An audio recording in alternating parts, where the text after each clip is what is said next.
have a great friend right here in Stephen Smith. We met 6 years ago ish. I mean, through YouTube, through fishing. We've met physically, we fished together. It's been fantastic. But today, we're going to talk about fishing. We're going to talk about cheating, why it's a problem, how did we get here, and what's next? How do we fix this? And then we're going to dive in a little more to some other things regarding tournament fishing. But if you guys would please go give Steven a follow at Steven Smith Outdoors on YouTube, I would appreciate it. And let's get going. Steven, how you doing, buddy? All right, man. Good to be here. I'm glad you're here. All right, we are going to start talking though right now. New cheating scandal. Uh, Not new. Cheating's been going on for decades. For anything, anytime money's involved with anything, people are going to cheat. And how do we fix it? How do we fix cheating in fishing?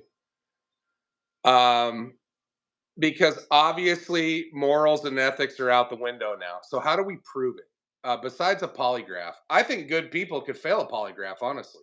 So how do we circumvent this cheating and make it? Let's bring back honorable fishing. How about that? How do we do this, Steven? What's your opinion?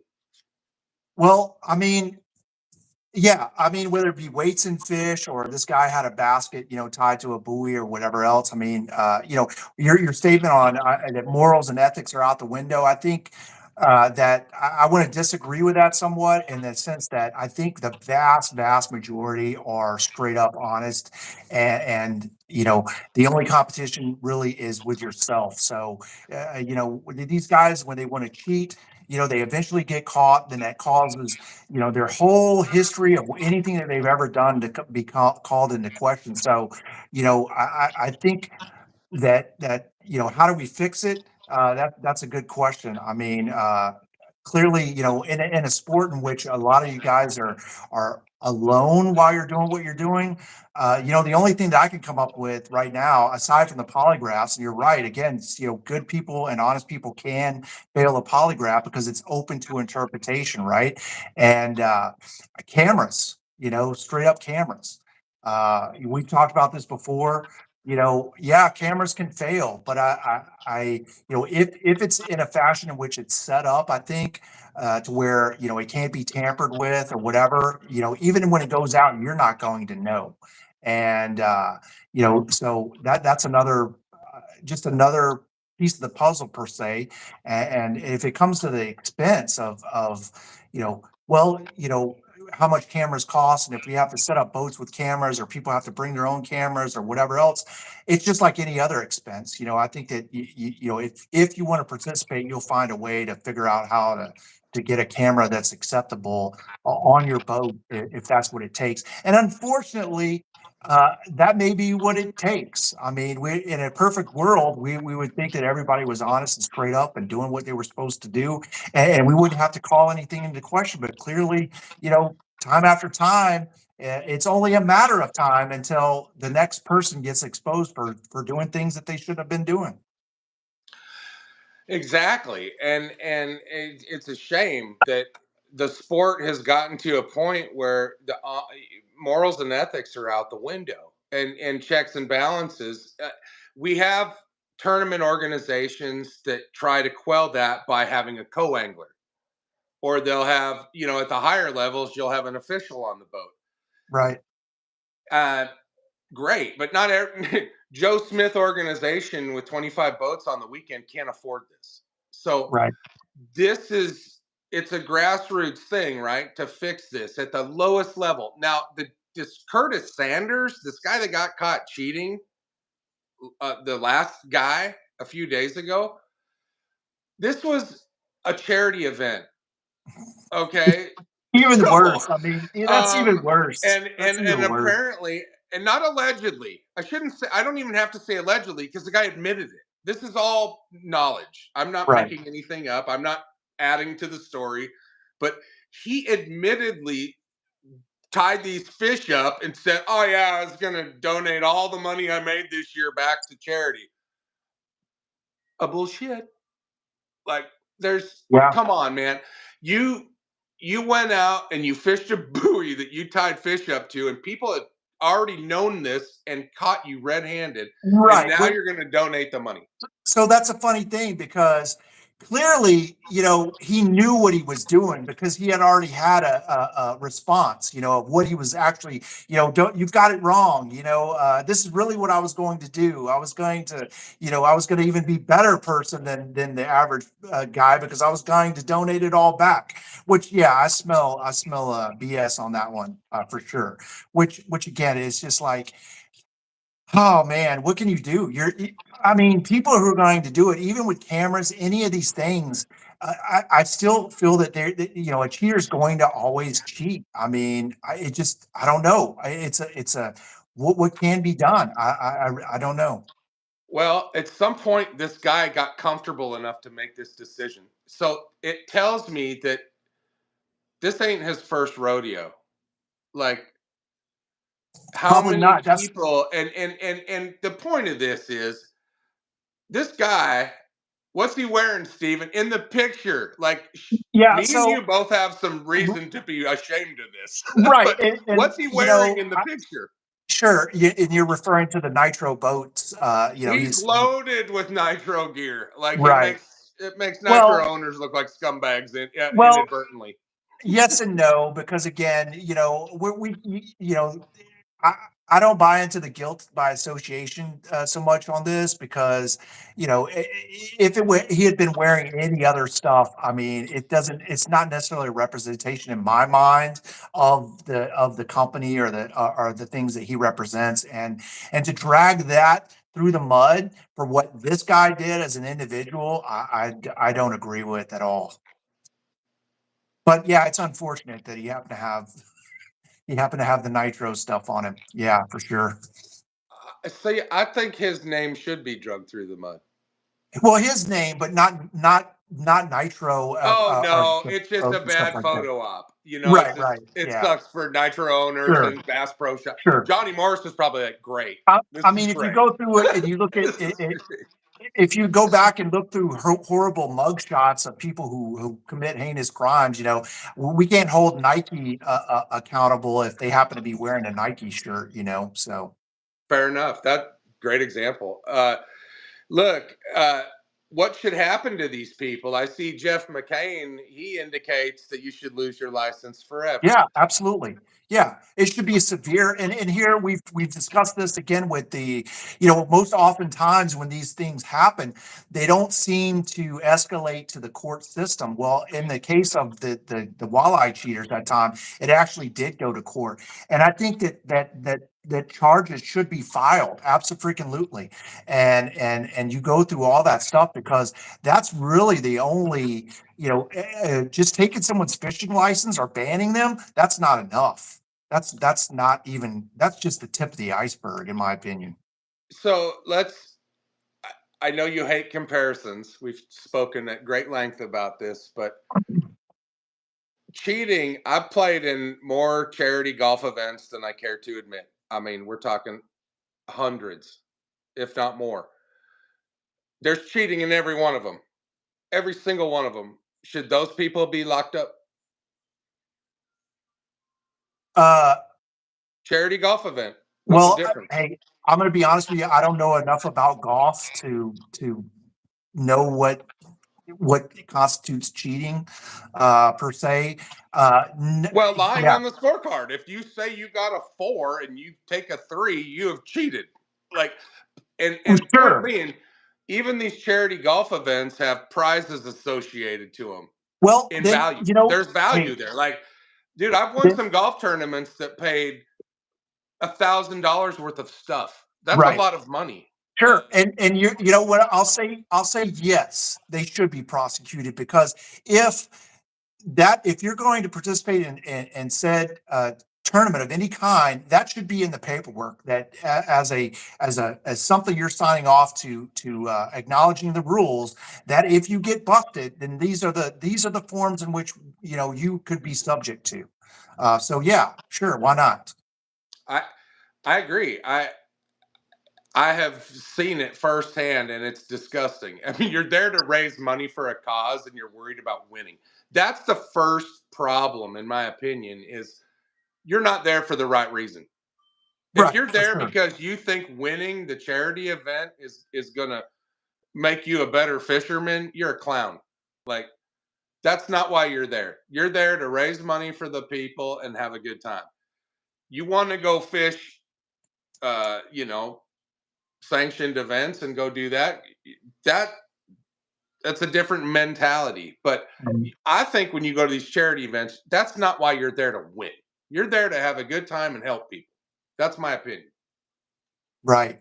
Well, I'd probably be there to have a good time and try to win, but Well, do it without cheating, period. of course, everybody's got. I mean, not everybody, but a lot of us have a competitive nature, of course, Right. and I'm guilty. But at the end of the day, I'm there to help, not Sure.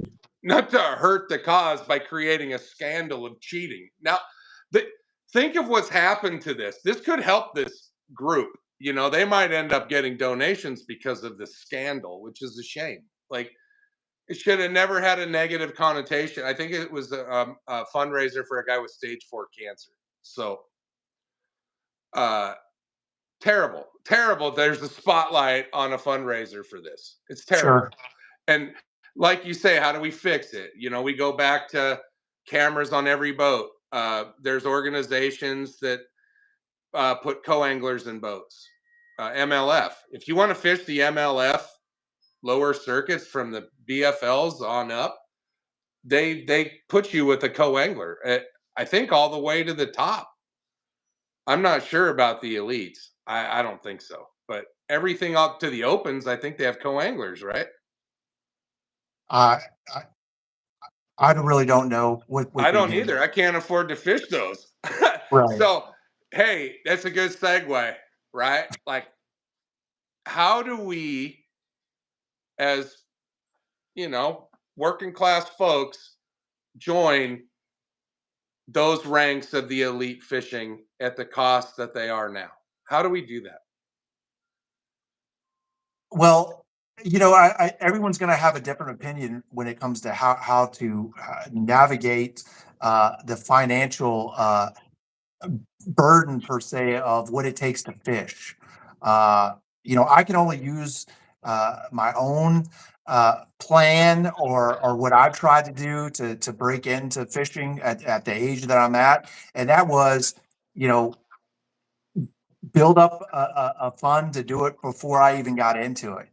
When career is over, kids are raised, or that they're on track to not have to worry about that kind of stuff. Pay off bills, things of that sort.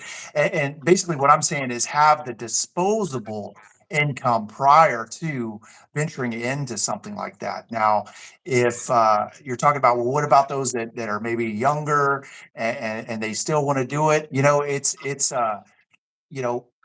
is what it is. You still have that same opportunity, but don't complain when somebody else is able to afford it and you're not able to afford it, because you don't know really what the steps that they had to go through before that you chose to skip because you wanted to do it now.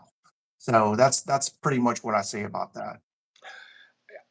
That's really well put, because the biggest problem that you see a lot of the other influencers on the internet talk about is this gap of wealth between fishermen. And there's gap of wealth between all of us. Put fishing aside. If you want to do something and it costs this much money, you have to work this hard to get there. It That's just the way it is, folks. There's inflation for everything. Is it an elitist sport? It depends on how you look at life. It's a sport for people that have to have this much money to play the game. Mhm. So it costs that much, whether you fund it through your construction company or you've saved that money for a long time to get to a point where you can have disposable cash, like Steven mentioned, to fish this. Because if you do not have disposable cash, you should not be doing this, bar none. I believe that. There Right. should I be a mean, disclaimer when you sign up, just like gambling, because right. what Even, you are doing, this is legalized gambling, and that's yeah, what it is. And right. you put your, this is like card players thinking they're awesome. You put your ego on the line of how good you are at fishing by based on how much you're willing to shell out for an entry fee. Sure. So it is gambling, no matter how you Mhm. slice it. How Right. you approach it is different. Even with the before mentioned disposable income, you really have to, question your sanity, if you even want to use that. Okay, but again, if you've got this drive or this itch that you feel like you've got to scratch, and you've set aside for it, and that's really what you want to do. Then again, when you walk into the casino, you said about, oh, okay, so if I lose this, then I'm out. You know what I'm saying? You've got to really, kind of stick to your what you're willing to, uh, spend to try. Put it that way. Well, and I mean, aren't we seeing this with the retirements of some of these, these journeyman professionals that have been around for a long time, and maybe for whatever reason they're starting to retire, whether it be financial or advancements in technology they may not be willing to jump on board with. Right. Like, do you see that as a reason or a Sure. I problem? mean, everyone has, their own, uh, things that they have to deal with, and how they process and how they make their decisions. I mean, you got to respect. I think somebody that even tries. I mean, you just respect someone even more when they realize that they've hit a wall, that they're just done. And I think that takes a lot of, self-reflection, and things of that sort to be able to walk away.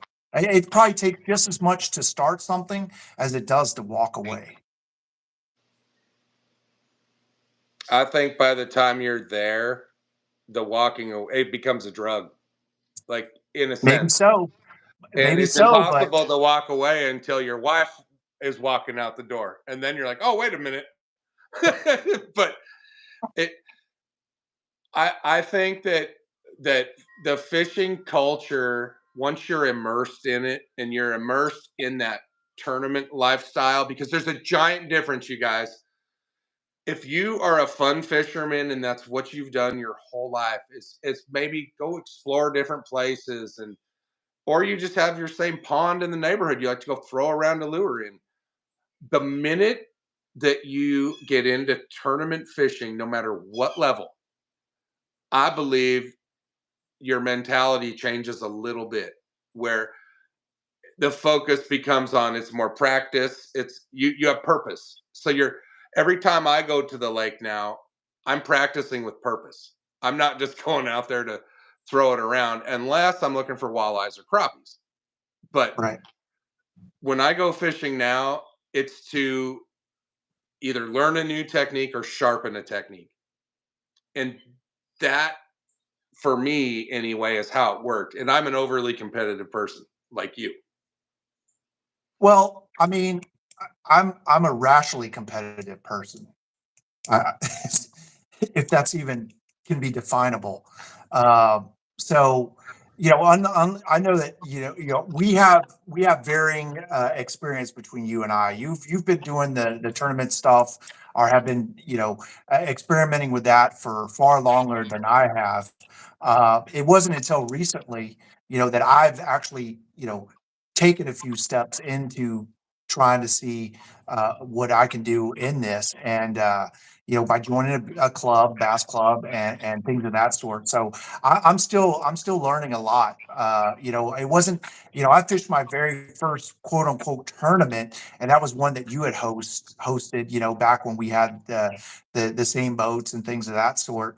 But it did. I mean, you're right that if once you get into it and you get a taste for it, it's something that you want to continue trying to do if you can do it. And part of my journey is been experimentation. You know, conducting my own experiment to say, hey, yeah, I've never done this. I'm at the age that I am now. You know, I've been fishing for 30 years. What is all that? What can I do with that? And until you actually, put that what you think you may be able to do versus other anglers, you really don't know. So that's pretty much what I'm just trying to find out for myself. And again, it's for myself. It's my own personal exploration into doing something that I have not done before. But you could say you caught a bug that drove you Yeah, to for to sure, try for harder, sure. to Yeah, look it's fun. at more. It's probably. I mean, it is to me. It tests you mentally and physically, and just it is just so many aspects to it that just really I enjoy. I mean, it's hardened me. I had gotten soft. I'd found myself. I've always loved fishing, but you know what? I was a fair weather fisherman. I'd go out when I knew that the fish were going to bite. I knew that the weather was going to be nice. I knew all these certain things that was going to make for an easy day per se. Now I'm doing it. What it could be 105 degrees. It could be raining cats and dogs. It could be all these different lakes that I've yet to ever go to. It's just very challenging. And it's hardened me up. It's something that I've got into right at the right time. I feel like, and it's just I've got the bug. What can I say? And as far as your club goes, how many members do you guys have? We have 30. That's a good club. That's a good size. Right. Do you? So I want to correlate club fishing to professional fishing for a second. Have you seen a desire or a change in fees or fee structures at the club level that we're seeing at the pro level? No, I mean, we have bylaws that kind of have been in place for quite some time that have kind of set fees the way that they are. I mean, we have the ability every year to vote, if we were to raise some of that or whatever else. But I'll tell you again, at the club level, you have this element of competition, but it's not really about the money. It's about if you win, hey, that's great. But it's nobody's getting rich doing it, and you've taken that element too away that I think that drives those. Like started talking about the cheating aspect of things.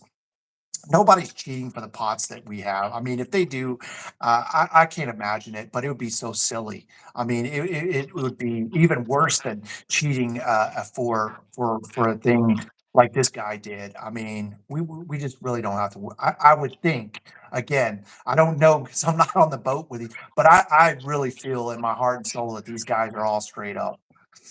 Yeah, and so as far as the money goes, um, everybody kind of competes at the level they should afford, right? Right? Yeah, that's a good point. Yeah, for sure.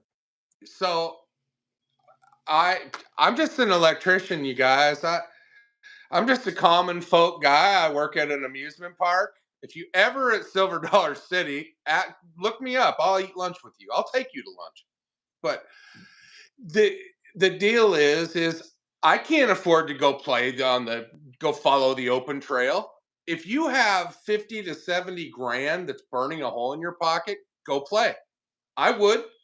If I could do that, I would do that. I can't. So I have to reel it in. Like I have to play at the club level or be at local BFLs. I can afford that. But outside of that, it takes real money to play ball in that industry, and I feel like the industry's not giving back to those that are paying to play. If that makes any sense at all. Yeah.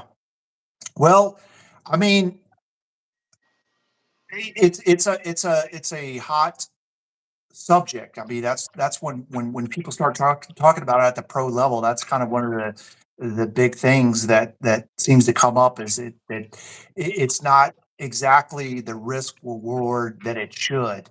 And, to that, I really, I mean, the problem that I would have with anything, any sport or whatever, is changing rules in the middle of the game. If you know that this is what's required, this is what your potential for earnings or winnings are.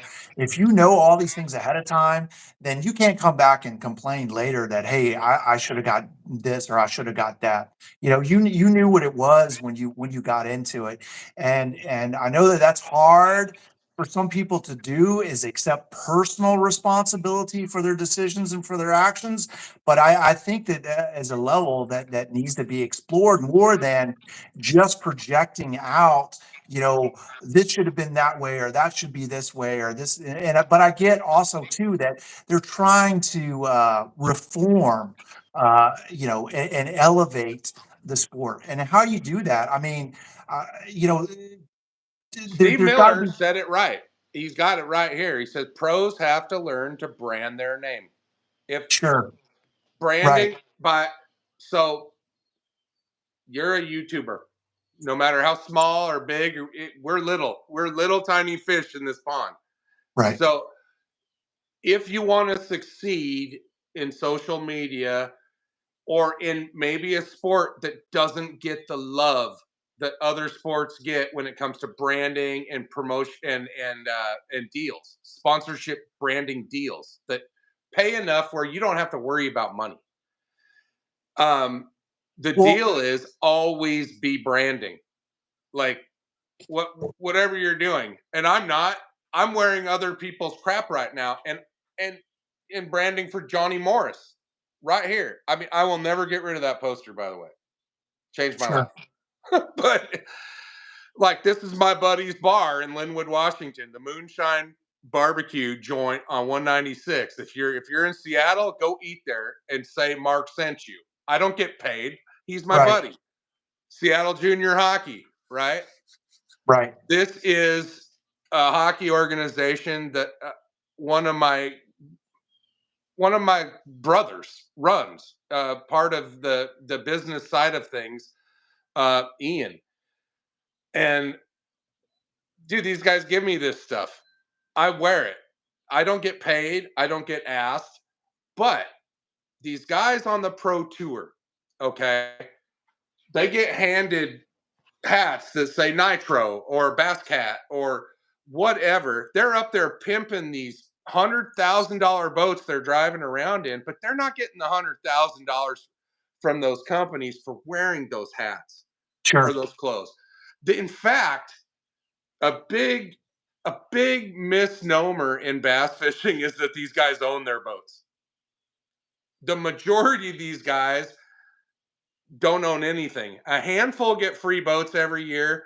The rest of them are on a note for a boat that they're going to sell at the end of the year. They just get a better deal than the rest of us. Right.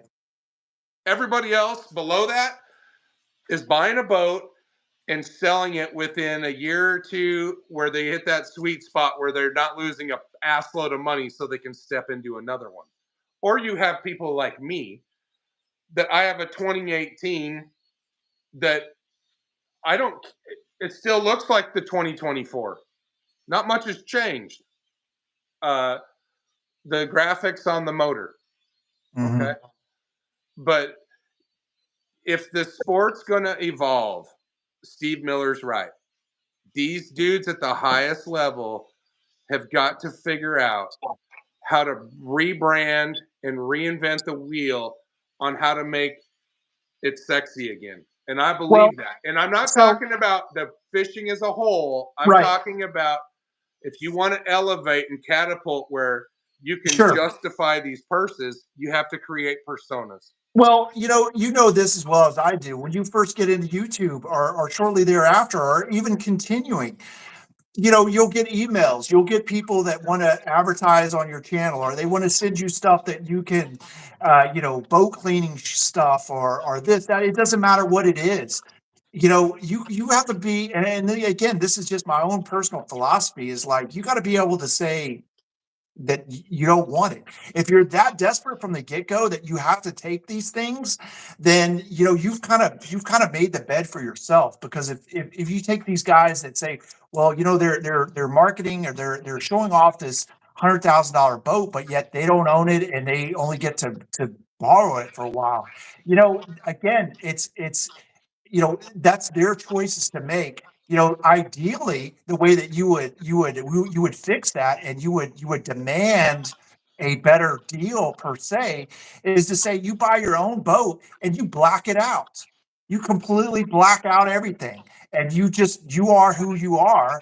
And the day that you quote unquote make it, or if you're good enough to win, or whatever it takes to increase your marketability, then those guys will come to you and say, you know what, we want to give you this boat. We want to do, but here's the thing: none of them like draw a clear line in the sand. They want from the get go. They want to take everything that they can get right off the go. And I think that that's kind of where we're at. If I were going to be if I were going to be sponsored, quote unquote sponsored, by a rod company, or any of these other companies, no, call it what it is. It's a discount. You're giving me a discount. And that's fine if I feel like I need it right then and there. But I'll tell you what, the best that these guys can do is hold off as long as they possibly could, in my opinion, before they take or make any deals about anything. In order to do that, you have to have that disposable income to play the game. At the level that we're talking about. I'm talking about Sure. the elite level, the open level, MLF, pro level. Those Right. guys, right? Right. And if we're talking outside of our You got own, to have 100. If you want to play that game at the highest level, you have to be able to spend 100 grand and it not matter to you sure. in 1 year. 1 year. I don't make that much in a year. Yeah. Well, Not here in uh, Branson. yeah. I mean, If again, I went home, I it's could. sure. It's one of those things, but I don't know really how you change that. I mean, And that, well, you do. I can tell you how to fix this. I and they just it's going to take the industry realizing and coming back to earth to reward these people that are pimping their gear at the highest level. I'm not talking about me and you. I'm talking about uh, pick a guy in the middle. Who's the guy that just retired? Clark Windlet, Okay, how long has he been a pro? a long time. So I don't know. he's I been don't. good enough to stay at that level Right. and Right. not And get actually, bumped out. sure. So a journeyman like that, like if he had branded himself better, he would still be there. Look at like Scott Martin. Where's Scott Martin? He's like in the middle. He's not number one. He's not even in the top 10 at what he does, right? He but he brands the shit out of himself. He does have a dad that I mean, I don't know if that's a good comparison. Let's say Dustin Connell. He Mhm. doesn't have a family behind him, but the guy's hilarious. He makes good content. He's likable. He's a character. Right. If you can figure out how to do those things, and like I said, content, like the world is going to this right here. I don't care what anybody thinks. Forget television. If you can't brand yourself on social media, you have half the chance that the others will have. I Sure. believe that. Well, I mean, the yeah, there. Admittedly, I don't have a degree in marketing. I don't have a degree in business or any of that other kind of stuff. But when it comes to marketing, and you mentioned these guys, particularly, is their characters. They're relatable. There's something about them that somebody likes. And yeah, when it comes to marketing yourself, you have to be that way. But in the realm of fishing, I think that if anything, anyone can find their followers per se, whether you're the just a class clown, or you're just dry and just get the job done. I mean, you'll find your audience. I mean, And if focus on what it is that you're there to do, I think is probably the biggest thing, and uh, the rest will fall in place. I mean, uh, that's all I could say. Yeah, there is a component that you have to brand yourself for sure. But again, it's what is your goal? What is your purpose? If you're trying to offset your expenses through all alternate avenues, for sure. Those guys that have the personality and things of that sort, they're going to go a lot farther, a lot faster for sure. I mean, just today, for an example, I've never done a live feed, but Mark, you're like perfect at doing that. You can hold a conversation, you can hold all these things that I don't even hold a candle to. But You're does that don't stop. You're but does selling that yourself mean short. You're doing great. right? I'm Well, actually impressed. well, thank you.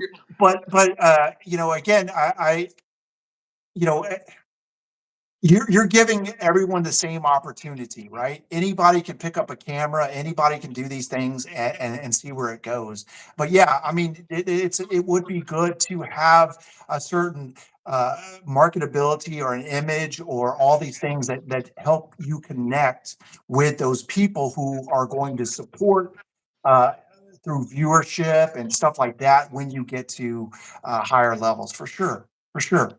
But you're talking about a sport, which we love, that doesn't get much television support. So the point being here is, if this sport's going to catapult and it's going to grow as far as financially for the anglers at the highest level, it's this platform.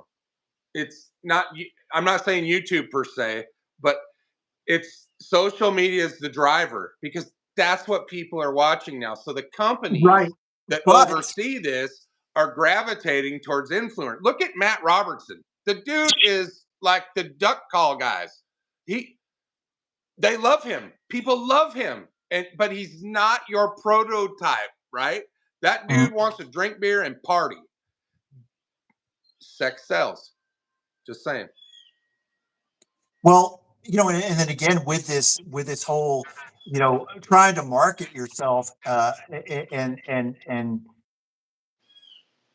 imagine, I see it as like this big line, right? Because everybody's trying to do it, and how you go about doing it, only you know yourself and what you have to live with. Because I see this long line, and I see people, fighting from the back and trying to push and shove other people out of the way as they're trying to climb up to what it is they're doing.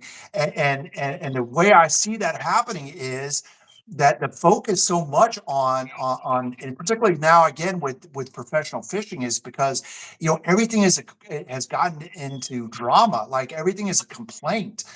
Before is like a number one, and we've had talks about this. The comparison with fishing and other sports, I feel like myself personally, from the outside looking in, it doesn't to compare fishing with other sports doesn't elevate it, in my opinion, because it is unlike anything else that exists. It's in its own world. And every time we try to well, if it were like this, it would be like this. If it were like this, but yet again, you have to hold it in such a world of its own, and grow it as a world of its own, that it does not compare with anything else.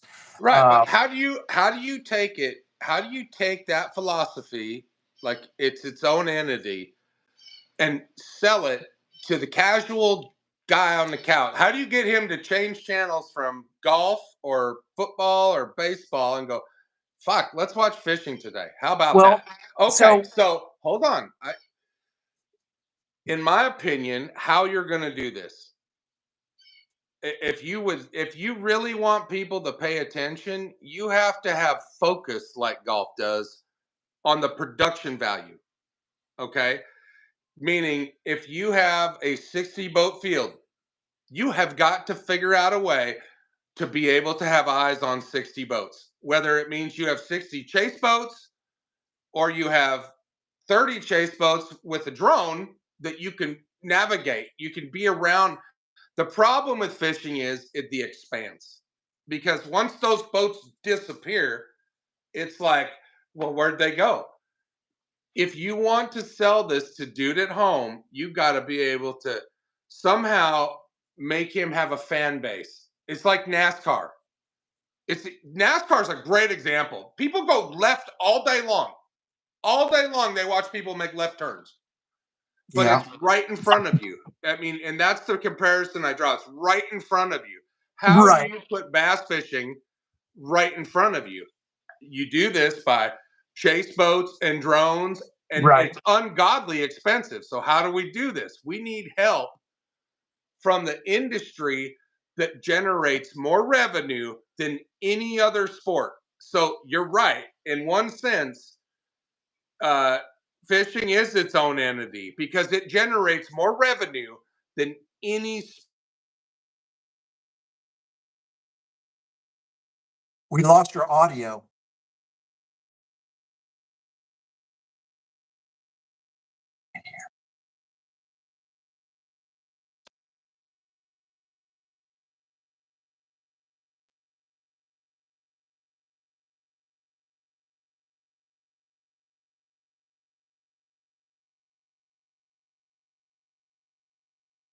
I don't know if the audio is on his side or my side. Can you guys hear me? Anybody? Okay, are we back? Yeah, I can hear you. I'm sorry. The doctor's office just called and interrupted that whole thing. I'm Okay. sorry. I don't know what you last heard, but So you were saying I was right, and then you were comparing it with NASCAR, well, and yeah. So the point being there is, how did they sell that? How did they make NASCAR a viable thing where people are willing to sit on their couch and watch a car make left turns? It's all right in front of you. So you can have 30 celebrities that they've turned these people into celebrities. Okay, these drivers, which sells that they got patches all over them. No different than a guy in a bass boat. Okay, how do we convey that into dollars like they're getting? And like I said, I think you need chase boats. You need the ability to have a production value that you're not just showing the same three dudes. Like well, everybody knows who Van Dam is. Everybody sure. knows who Wheeler is. Everybody knows who Connell is. Everybody knows who Martin is. Who are the other 80 dudes? Like, who are these guys? Like, they only know the celebrities. So create a celebrity train for the people at your highest level. And that's how you're going to sell the sport to bring money, to bring dollars. It's sort of like women's soccer throwing a fit. Like, we don't make enough money. Well, nobody watches you. If people watch, dollars will go up. That is a fact. Like, if anybody wants to argue about that, I'm here. Well, I can't speak for other people, but I try to watch as much as I can. I mean, because I enjoy watching it. If I'm not doing it, I mean, I like watching it. I Steven, do you follow. golf? I do not golf. No. Huh, sorry. I know a lot of guys that are into fishing also golf, but I Well, no, don't but the point golf. being is the people that watch golf Yeah. don't watch a lot of other stuff. Yeah, which is again, it's like paint drying to me. I mean, if you unfortunately, I mean, because I never really got into it. I mean, so I mean, So I how do don't. you take somebody that likes to watch something that's right here in these blinders and sell them another sport that they, oh, you should start watching this. Yeah, I don't know, and man. that's my point. Like the money is so lopsided in fishing Do you think that just because towards the companies, the powers that be, that it never trickles down back into the industry. And it's such, if it does, it's such a small amount considering, and I believe, I prove me wrong, but the outdoor industry makes more money than any of those sports combined a year. in one trillions of dollar industry that doesn't give back to the people that produce that money for them. I, I Well, challenge okay, let anybody me to ask you prove me this wrong. though. But Huh? okay, let's think about it. This is an industry that produces so much, but how many people? Well, I know that there are those individuals that say, "I'm going to go buy a specific bait, or I'm going to go buy a specific boat, or I'm going to go buy a specific item based on the fact that X, Y, and Z are using it." How Uh, much? Hey, okay, I can answer that. What brand did you switch over to in the last year? oh, well, I don't have any brand. I don't have. I Which don't. bag? I'm not owned by Which any. sacks do you open every time you Well, do a on live my video?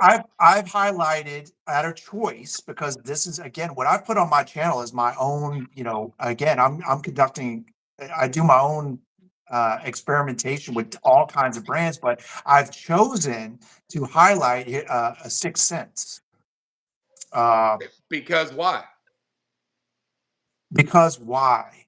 Because I You know, that's a good question. I mean, I've found that their stuff is I've had good success with it.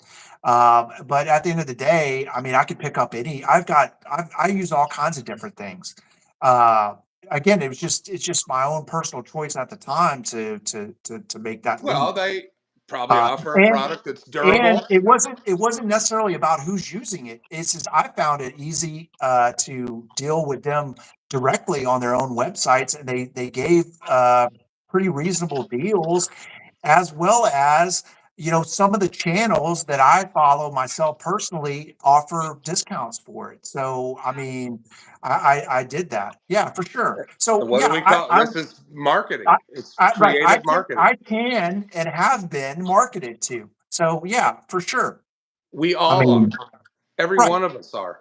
Uh, But at the and same time, that's the point. It's like, how do we start rewarding these people that well, I I'm think that watching? that's where People are watching us. People are watching whoever, whatever other channels.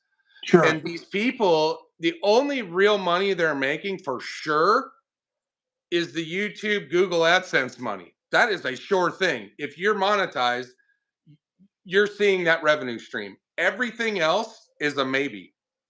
So, depending on your patch situation, right? Like, I don't, I, I feel very fortunate to have one outfit that helps me. Shanka Lures. Whatever you think of mom and pop shops, uh, that's an avenue that helps me greatly. That saves me money. I help them, but I don't get any money. And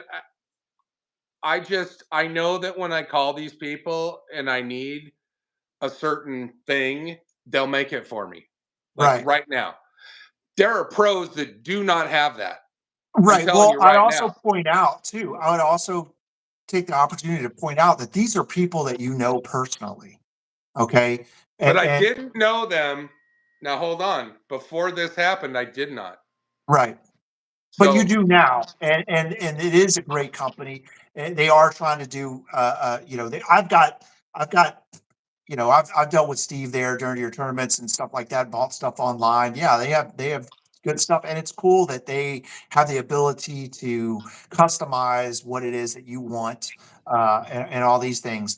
I'm not to the point yet myself per se in my own journey or career in this to say I want this specific thing made, or I want this specific color pattern or whatever.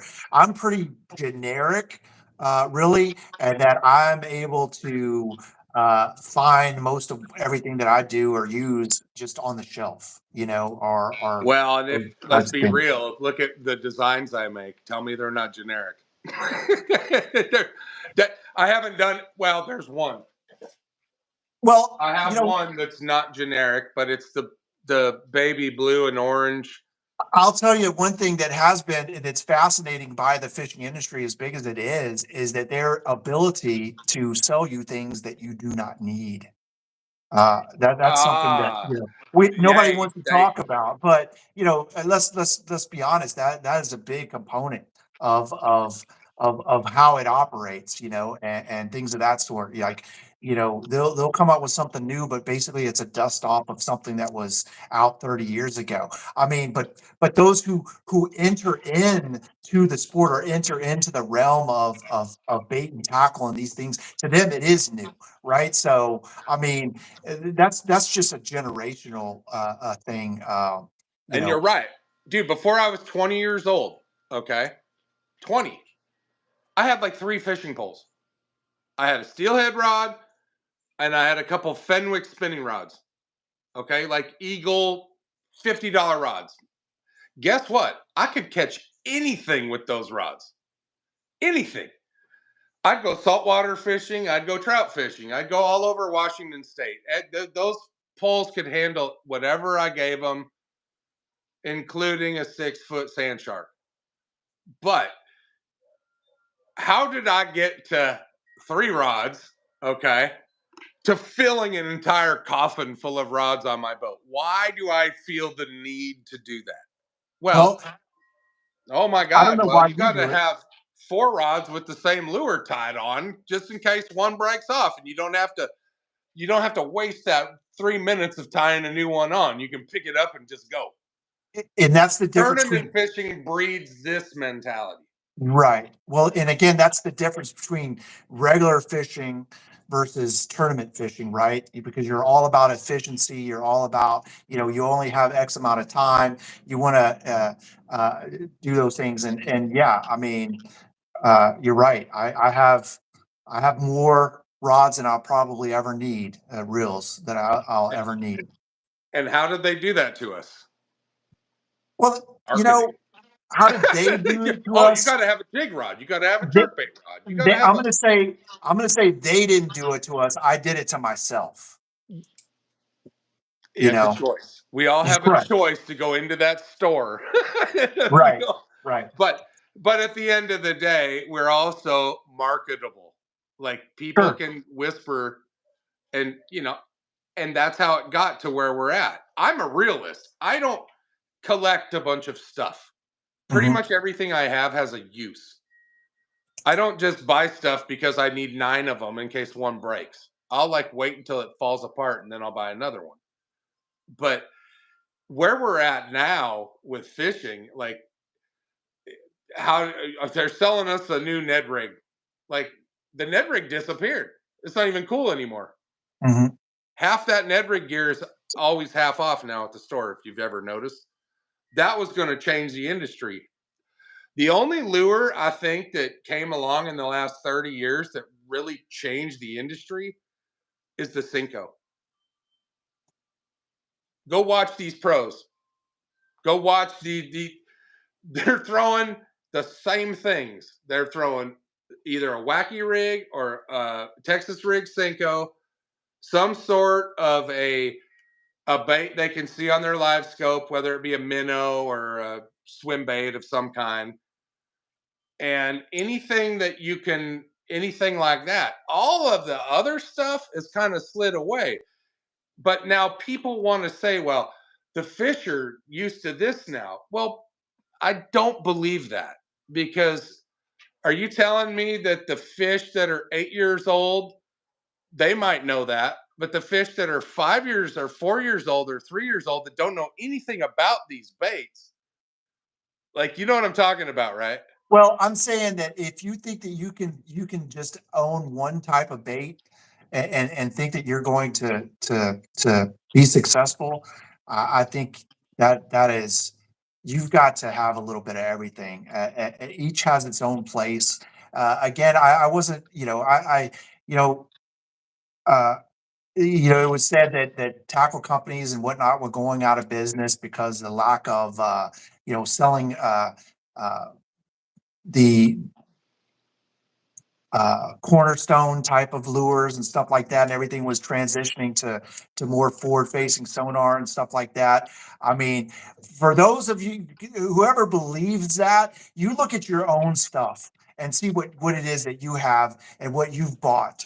I think that is completely uh, That is a crap ridiculous. analogy because more people fish from the bank that do from a boat. period. Sure, sure. So So kiss my again, ass on it's the that's what I Randy was saying. Blackout analogy that the industry's gone to crap because That nobody brings me they back, only buy forward Mark. facing sonar gear. Get out of here. That brings me back to that whole line of people that and those that are pushing their way to get to the top. And how are they doing it? By trying to feed you some garbage or create or recycling drama and things of these sorts. And those are the channels that are growing. Those are the people that are basically shadowing small channels because people are choosing to tune into that, knowing that they can't lose. Either when they're right, people are going to agree, or when they're wrong, people are going to say that's bullshit, but they're going to still continue to tune in. And those and when YouTube and in general have figured out the perfect mix of how to capitalize on that.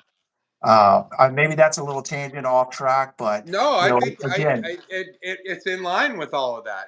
yeah, It's those are facts. Now, hey, I want to pump the brakes and shift gears to something that you did a couple months back. You had an issue with your boat, yes, and we spoke.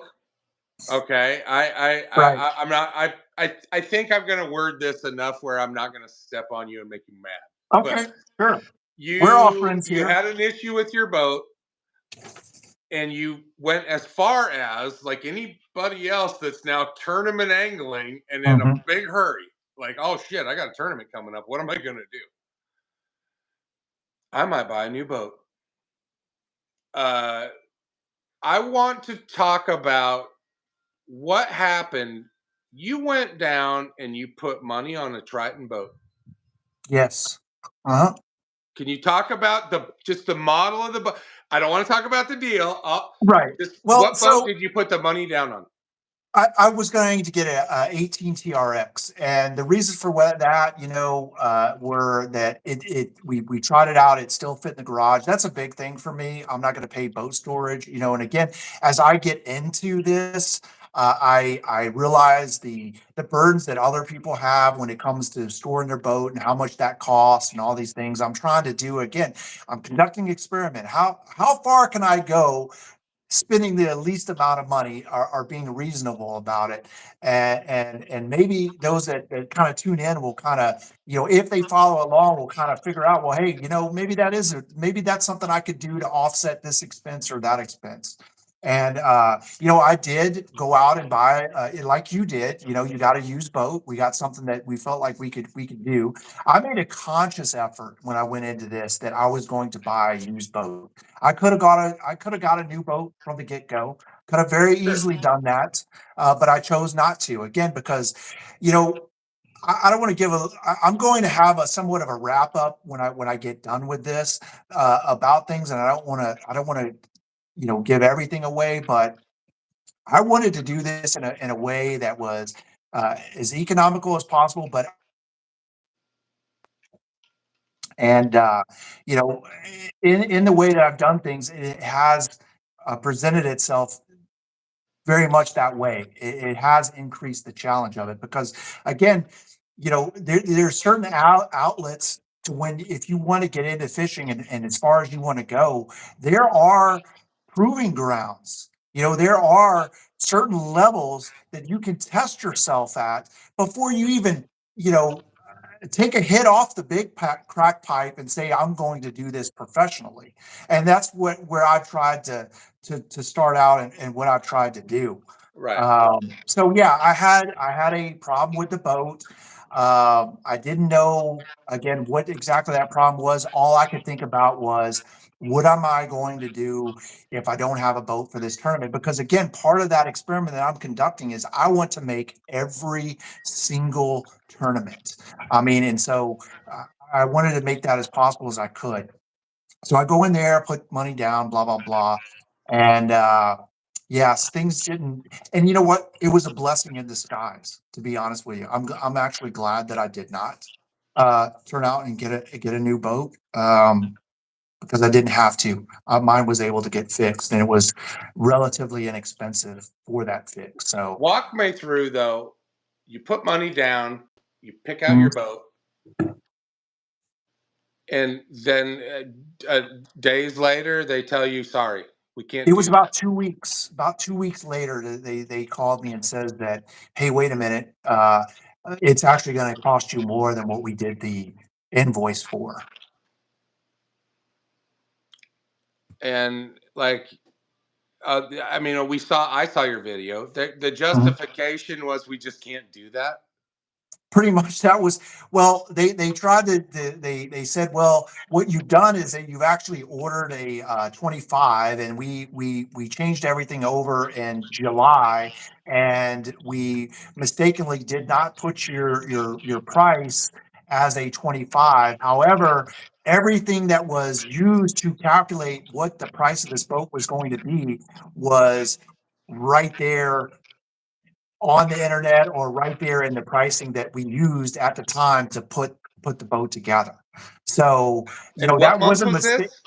What When was month was this? this? I think it was actually in September Of 24. of 24. Yeah. So, and I So checked if it the their other day. assembly line in my pea brain, if their assembly line is now making 25s, and one of their dealers, which Bass Pro Shops owns Triton. Let's not split hairs. Yes, it's Johnny White Morris River. owns Triton boats. So Right. White. if this was Bass Cat, what do you think would have been done? Do you think they would have been like, "Hey, we made a mistake, but hey, let's hook this guy up because hey, we made a mistake." Johnny Morris doesn't have to do that. I Johnny mean, Morris could say, "Kiss my ass. It's a 2025, and you got to pay this much." Do you think that Skeeter or Bass Cat or a brand that's not affiliated with Bass Pro would make a different decision? well, to be honest, I would like to think that they may have a little more flexibility, but I don't know that for sure because I didn't go that route. I can only comment on the experience that I got with how I tried to do it. So Did you you may feel be like absolutely though correct. that you were kind of getting big marketed? Like, well, they can just say that and I have to eat it. Well, yeah, I felt that it was to me, again, it felt like a genuine bait and switch situation. I mean, again, it just was the way that we did it, and the way that I was uh, sold on it, and building it, doing everything. It just, to use the fact that, hey, wait, you'll actually be getting a 25 instead of a 24, for the exact same product, built by people who are on 24 wages, not 25 wages. It was been delivered in 2024. All these things I just thought was complete garbage. And as I said in the video, I mean, they got no better pulse on the economy than I do, or any of these things, and it made zero sense that they were willing to lose an over $60,000 deal for $3,500. And again, I just, I don't know. Again, I don't know of any video that's come out and done what I did, or had the experience. So I don't know of any people that have had this happen to them before. I don't know how, if it's something that this was actually, I am the only one in the world that this has ever happened to, or any of those things. And when I put out a video like that, it's not that, I'm not, I'm not putting out a video to say, "Oh, feel sorry for me. I didn't get the boat that I wanted." I put it out there to say, "Hey, if you've had this experience, chime in and let me know, and let's see how big a deal this actually is." So, I mean, yeah, You're, that's pretty much but it. you're also, I mean, you're in a little market. Like, very few people, they have these boats on their showrooms, folks. Very few people can qualify for them. Okay. This is just because you can buy a $60,000 car doesn't mean you can buy a $60,000 boat. Okay, these Oh, are for sure. facts. Try to go get a loan on a boat is considered a luxury Mhm. to a bank. So, and unless you have a good income and a low deal where you're putting out not as much money for a living, you're not going to qualify for one of these boats. even the little one, like mine, you're not going to buy this boat. This boat's 50 grand brand new. You're not buying this with without a very positive income and a good credit score from Bass Pro Shops. You're not going to get it. Well, You're you're going to not pay financing it unless you're not your financing it financing unless. will be outrageous even if it's Sure. out like White River probably won't touch you. So you're going to go to secondary lending and pay 20%. So what is 50 grand really going to cost you? Probably 70. Like Yeah, if you finance it, yeah. right. And so the thing about these boats, the pool of people walking into Bass Pro, because everybody gets sticker shock. And like I said, this is a little one. They only go up. Mhm. Like you walk by an XL21 loaded, right? With as much crap as this has on it. And you're looking at 90 grand. So, and the thing that people don't see is on those little placards on the boat, they'll show a payment. But what you got to be really careful of is some of those payments are 120 months, which is 10 years. On those bigger boats, the payment looks sexier, but it's 240 months, people. That's 20 years. So when you see the XL21 that looks badass in the showroom, and I'm just breaking hearts, but Mhm. when it says $500 a month, that's for 20 years. Yeah, 20. and I mean, to each their own. I mean, I'm not going to deprive anyone of their want or desire to, if that's the route that they want to go to get what it is that they feel like they want at the time. Yeah, absolutely. I mean, hey, I'm glad that they actually have the ability to oversell things that people shouldn't do, and that's part of learning life. I'm old enough now to realize where I've made mistakes financially in the past with bad deals, bad financing, bad stuff like that. And so to me, it represents, hey, a learning experience. Well, That's if and that. to be fair, it's not it's all these $100,000 boats. Like people that see these and like, I gotta have that. You're Go look at a 2-year-old model, folks. Just do yourself a favor. You can buy brand new, whatever works for you. Mhm. Like he said, I'm not here to tell people what to do, but Right. pump the brakes and look at a 2-year-old boat. The Yeah. key here is warranty life, and I would keep it. I would probably say you want a boat that's at least 2 years old when you're looking used. I think if you're under 2 years, between like a 2022 and 2024, you're going to overpay. But from a 2022 and older, I think there's deals. Like my boat, I got a smoking deal on this boat. Anything that Mhm. happened to this boat was my fault. Like I dropped it off the trailer. I blew up the motor. Thank God it had a platinum warranty. So if you're Yeah. buying a Hey. used boat and somebody has one with a platinum warranty, think Right. about it. It Hey. might be worth it. Hey, that's a good point, because even getting into a sport where you're basically rolling of the dice, everything is a roll of the dice. From your equipment is a roll of the dice, to the lure that you select is a roll of the dice, to the boat that you decide, or whether it be used or brand, or all these things. It's a roll of the dice. I mean, there is no right or wrong. It goes so much to the individual choice and stuff like that. So I mean, it is what it is.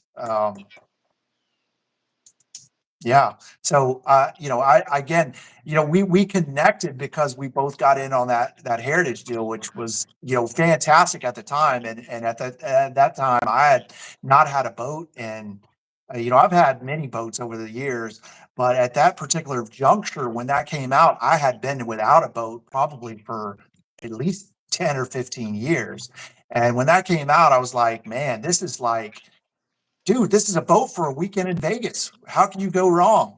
So I was like, I jumped on it right off the bat.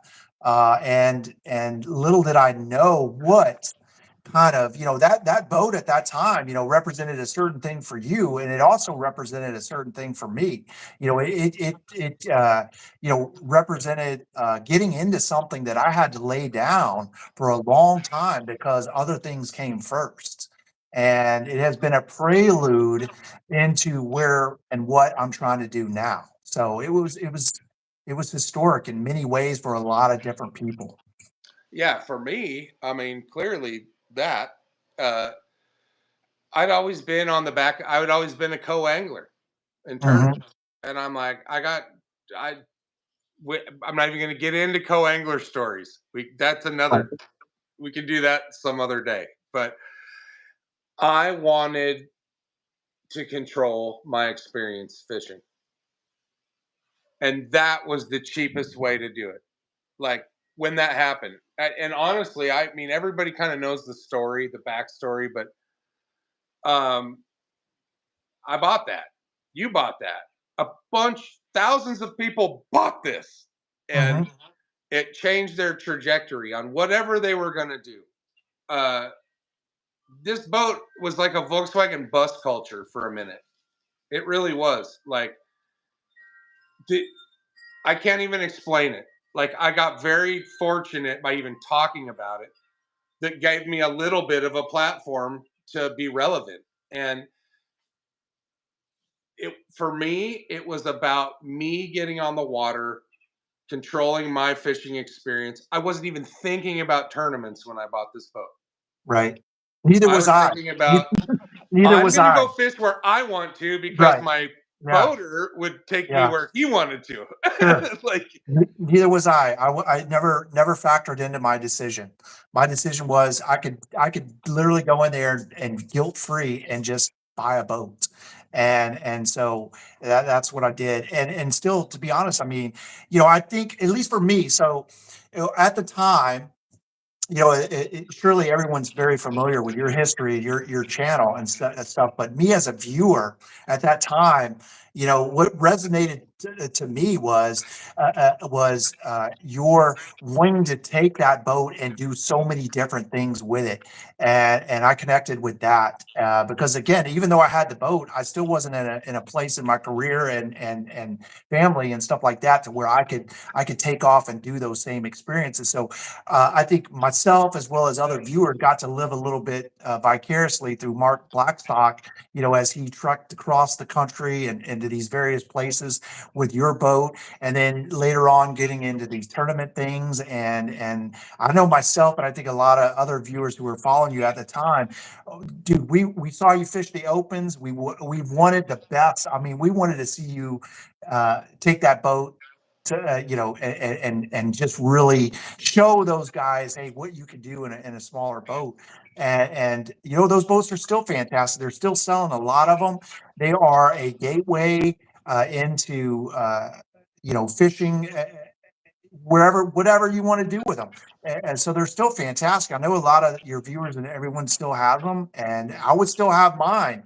But at that time, I was wanting to do some different things, and I really couldn't hold on to two boats. And at the time, I was able to get pretty much like every dime of my money back. After 5 years having this boat, it was so freaking incredible that it was like, in my opinion, to have had it as long as, if I didn't get it one single dollar, it paid for itself.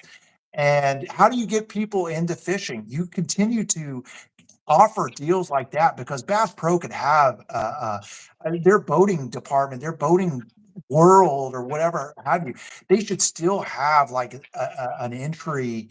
Uh, there should always be an entry level platform for people to get in and do things that then catapult them, because they didn't lose any money on that deal. What they did was they probably sold even more boats as people graduated out of those into other it things, in my opinion. it created a springboard for sure. Right. It And also put asses in stores to buy everything else. sure. And again, they were off when they did that open, when Bass Pro did that open and let so many people fish and do all that stuff. That ignited like a Wait a huge minute. What's today? What is the date? November something another. I don't even know. 17th? 17th. Sounds good. It was 3 years ago today that I fished in the US Oh, Open. really? So that's the anniversary. Fantastic. I didn't Yeah, it get sucked. mine. I caught a You know, limit with Steve Miller, and I caught a sure. limit and could not qualify. And that was a thing back then. You got yours. You were so dead fast in what you were going to do that you got your boat so a lot earlier than the rest of us. So as we're sitting back waiting, knowing that we one of these days we're going to see our own, you already had yours. So that was cool to again, watch what you were doing and things like that. That confirmed to a lot of us, hey man, this is going to be fun once we get this boat. Um, And I will tell you, it didn't take long for me to be forgotten on that end of things. Like I don't even matter in that boat. The Tracker XL, the boats that came after. Like I'm a relic in well, that world. we all get our But 15 minutes. We don't know yeah, when and when, but I still obviously we've developed a friendship here, and I still follow your stuff and always wish you the best with whatever it is that you're doing. And I think that you still have a lot of us core followers and supporters and stuff like that really want to see you do whatever it is that you want to do and just be happy and successful and all those things. And of again, course. I could go on and on, Mark, about the things Don't that worry. that you Don't blow my head up. The screen's only well, so but big. but so Mark, to me, you represent a lot of things, and we've had so many discussions, and I've gotten to meet you firsthand and spend time with you fishing and stuff like that. But you're, you know, when you make up your mind to do something, you do it, and that to a lot of people is inspiration. I when you guys moved to Missouri and all those things, that's not easy to pack up from one place and go to the next, and that brings about a lot of anxiety of what if and what all these things, man. I tell you what, if people, you know, everyone who watches a video or everyone who follows somebody's channel, they're going to pick up certain things that really click with them, and a lot of what you were doing during those times really resonated with me as to, hey, there's no time like the present. Forget about this, why you can't do something. Come up with a reason why you can do it, and that's what I saw and continue to see in a lot of your stuff. So that took a mindset change, a reset for me that happened well before this happened, before this idea. No Hmm. kidding. Say yes more. Like let's. You know what, Stephen? We've been on here for an hour and 17 minutes. Um, hey, We could we talk could for do this hours. all day. We'll do it again, of course. But Okay. I want to. I think I want to close with this. Um, everything that I've done in the last 6 years led me to this conversation with you right now. And why? Uh, and folks, I didn't practice this, so give me a break, No, okay? we didn't practice. Why am I here? Why am I talking to Steven right now? Because I said yes more. Opportunities equal experiences. That's my quote. So anybody that wants to use that from now on, I'm going to sue your ass. But opportunities equal experiences. So what I mean by that is your your buddy at work's like, "Hey, Steven, you want to go fishing this weekend?" "Oh no, I'm going to be busy." Say yes. You might catch the fish of a lifetime. Yeah, It's you can. do you want to go? And like I said, this is a decades old thing that worked for me to put me in a more positive direction. Because I used to say no because I'd worry about what about this? What about that? What about what this person would think? We are here for a very short time. Okay. I like to also say we're not here for a long time. We're here for a good time. Mhm. The more you say no, the more you shorten that gap of enjoying experiences. And I believe this. And this isn't a religious mantra. This isn't any of that. It just worked for me. I just, and not all experiences are positive. Okay. Not all experiences are in some eyes good.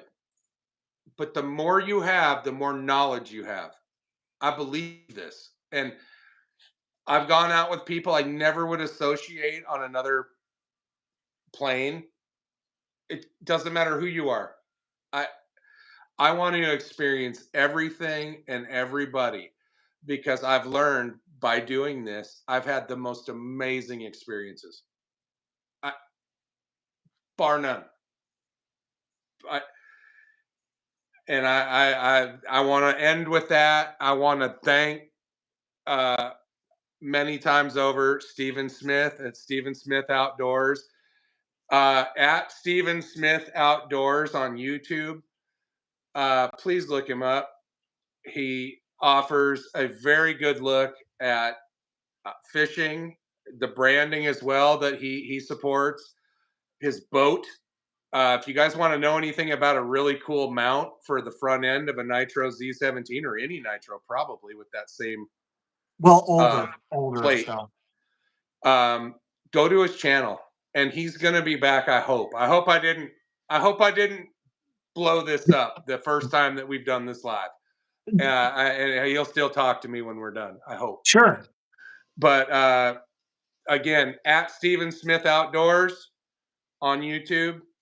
Once you go there, he's got. I believe he has other social media. Stephen, you got anything to Yeah, add? Instagram, stuff like that. My philosophy right now on this YouTube thing is more or less this is what I do. I mean, I'm doing this anyway. Why not film it? You know what I'm saying? I'm legit just a regular guy trying to just have fun. It's just been fun. Just to film things and learn the editing and stuff like that. It's challenging as just having your own channel and keeping up with trying to keep things coming out is in many ways just as challenging as fishing is. Hey, that's you put the nail on the head right there. It's people. I get a lot of where have you been? Listen, you guys. I got kids. I have a job that I care about. Um, Maybe if I cared less about those things, I'd fish more, but I can't. Mhm. That's not going to happen. Right. So, even though the lake is right there, I mean, I'm 500 feet from this glorious fishing estuary, Well, and Mark, again, man, you are setting the bar that I'm trying to get to, brother. That's my dream as well, is to be that close to a lake where I could do exactly the same things. We're not there yet. We are, we're some things are starting to fall in place and things of that sort, but you're a blessed guy. I none of this happens without my wife. Uh, Right. And mine too. Mine is very, very special and very, very key and intricate to everything that I do every day, for sure. and real quickly, while I'm on that wife subject, Mhm. this whole industry of people that do this stuff for a living, none of this stuff happens without their wives. Because if you do not have an understanding wife, this does not work. Period. Right. And Does and not and work. I don't know how many are single or any of those. We didn't really touch on the whole family component and all that, but it factors into your decision process, of what you can do and is this the right time and all these things. So Perfect. Hey, Stephen, thank you very much for joining today. And the next time something pops up, I think we're going to try this again. If you guys would please let me and Stephen know, and my comments and his comments, please go subscribe to him. And do me a yeah, we're trying favor, to leave get in to the 1,000. comments what we can do better next time. I'm always looking to improve, and any advice from you guys is taken and it's really thought about. Stephen, thank you very much for being with me. Thanks for having me. Bye Have a bye. great day. You too. Everybody, I'll see you real soon. Take it easy.